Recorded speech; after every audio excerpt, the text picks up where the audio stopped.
সুপ্রিয় দর্শক, আসসালামু আলাইকুম। সবাইকে স্বাগত জানাচ্ছি। আমি ডক্টর মোহাম্মদ ইসহাক ওবাইদী। আজ আমি আপনাদের সামনে সচেতনতার জন্য খুবই গুরুত্বপূর্ণ একটা বিষয় আলোচনা করব।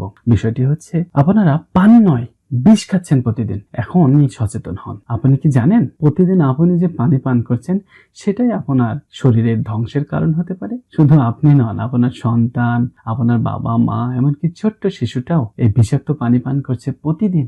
আমরা বাঙালিরা বিশ্বাস করি টিউবওয়েলের পানি মানেই নিরাপদ পানি, কিন্তু সত্যিটা খুবই ভয়ঙ্কর।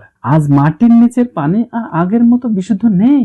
টয়লেটের বর্জ্য, পচা গলা ময়লা, রাসায়নিক সার সবকিছু মিশেছে এই পানিতে।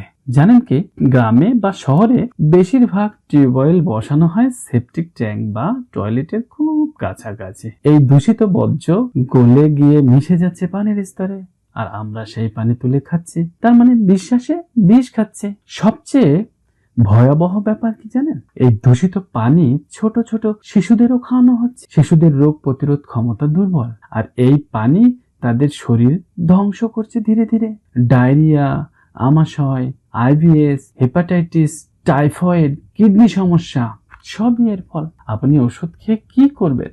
ওষুধও খাচ্ছেন, আবার 7 বেলা বিষাক্ত পানীয় পান করছেন। আপনার শিশুকেও পান করাচ্ছেন। কোনো মা জানেই না ব্যাপারটা। পরীক্ষায় দেখা গেছে অনেক জায়গায় টিউবওয়েলের পানিতে পাওয়া যাচ্ছে bacteria, E coli, salmonella typhi, arsenic ও লৌহের মাত্রাতিরিক্ত পরিমাণ। তাহলে উপায় কি? নিয়মিত পানির মান পরীক্ষা করুন। টিউবওয়েলের টয়লেট থেকে কমপক্ষে 30 থেকে 50 ফুট দূরে বসান। তবে দূরে বসেও কোনো লাভ নেই। এই শত কোটি মানুষের বর্জ্য এই মাটির নিচে যাচ্ছে প্রতিদিন। পানিকে ফিল্টার করে বা ফুটিয়ে পান করুন। প্রাকৃতিকভাবে বিশুদ্ধ করার পদ্ধতি ব্যবহার করুন, যেমন মোরিঙ্গা পাতা, তার মানে সজনে পাতা, পাথরের ফিল্টার, কয়লা, বালি দিয়ে বানানো যেতে পারে এই ফিল্টারটা। এই বার্তাটি শুধু আপনার জন্য নয়, পুরো সমাজের জন্য। সচেতন হন, অন্যদের সচেতন করুন, কারণ আপনি আজ সচেতন না হলে কাল বিষ খাবে আপনার ভবিষ্যৎ প্রজন্ম। পানি নয় বিষ খাচ্ছেন প্রতিদিন, এখনই সচেতন হন। এইটা মাথায় রাখুন।